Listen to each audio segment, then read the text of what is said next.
Good afternoon, Vanessa. Good afternoon, ma'am. Okay, Vanessa, can you tell me about yourself? I, I'm Vanessa El Tollo, 23 years old, single. I live in Quezon, Similaw, Bukidnon. Okay, I have a few questions for you to answer, so let's start. Yes, ma'am. Why do you want to work as a maid? I want to help my family Okay, why you choose Malaysia when there is a lot of other country? because it's near from the Philippines. How are you qualified for this job? I'm physically fit and mentally fit.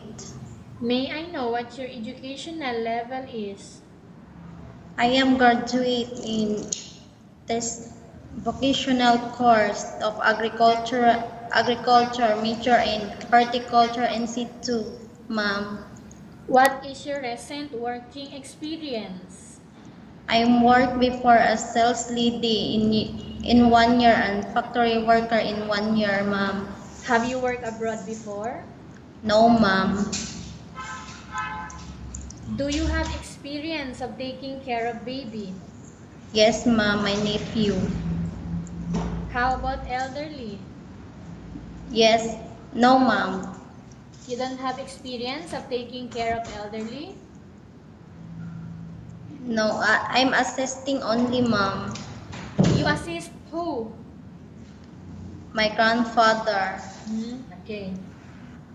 Do you have any other special skills? Yes, ma'am.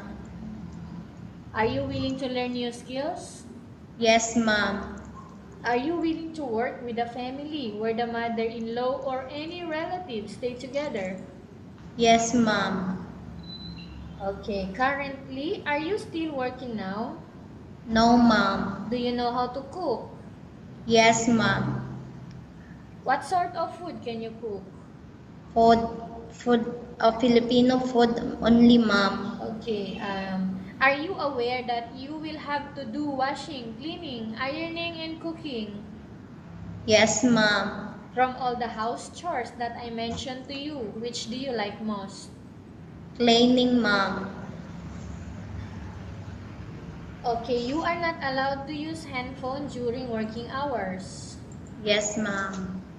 You are only allowed to use handphone after you finish all the works and when going to bed.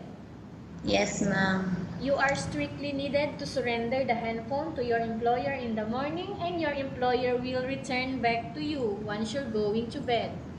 Yes, ma'am. If ever your employer finds out that you're abusing of using your handphone and it's affected your work performance, your employer will confiscate your handphone and you are not allowed to hold it anymore. Yes, ma'am. Instead, your employer will allow you to call to your family 3 times in a month. You only allowed to bring normal phone and you are not allowed to bring smartphone. Are you agreed for the terms and condition? Yes, ma'am. Are you agreed to the rules and regulation for the handphone? Yes, ma'am. How many years is the contract as you agreed and understands? 2 years, ma'am. Can you describe for me your ethics, your attitude? Uh, I'll be hardworking and honest, ma'am. How can you assure to us that you will work hard in Malaysia? I will do my duties and responsibilities, ma'am. Can you promise not to use the telephone without the permission of your employer? Yes, ma'am. Can you promise not to put on makeup but to dress properly while work? Yes, ma'am. Can you promise not to invite friends and relatives without the consent of your employer? Yes, ma'am. Can you promise not to ask for advance salary from your employer under any circumstances? Yes, ma'am. Do you really understand of the rules and regulation of the agency? Yes, ma'am.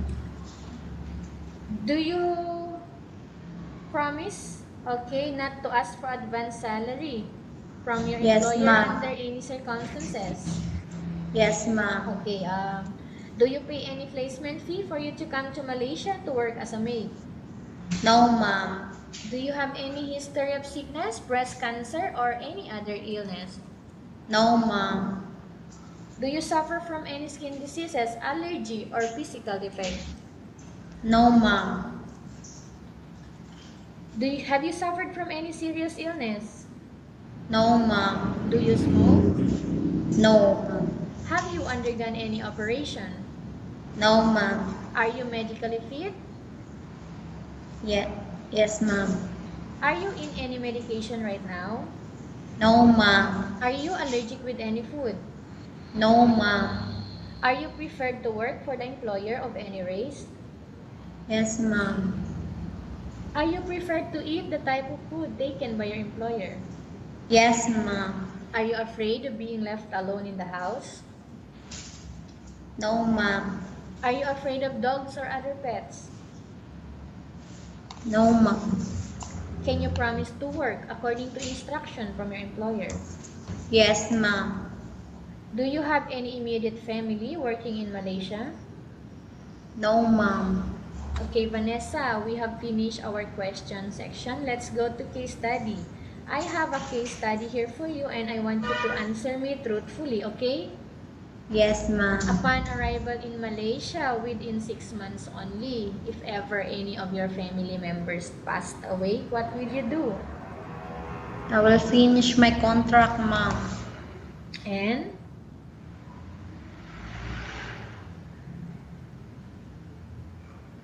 somebody died in your family while working here in Malaysia, what will you do?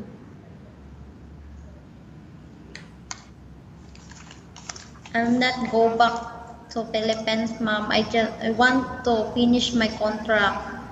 Okay, tell us about yourself again and why do you want to work in Malaysia as domestic helper?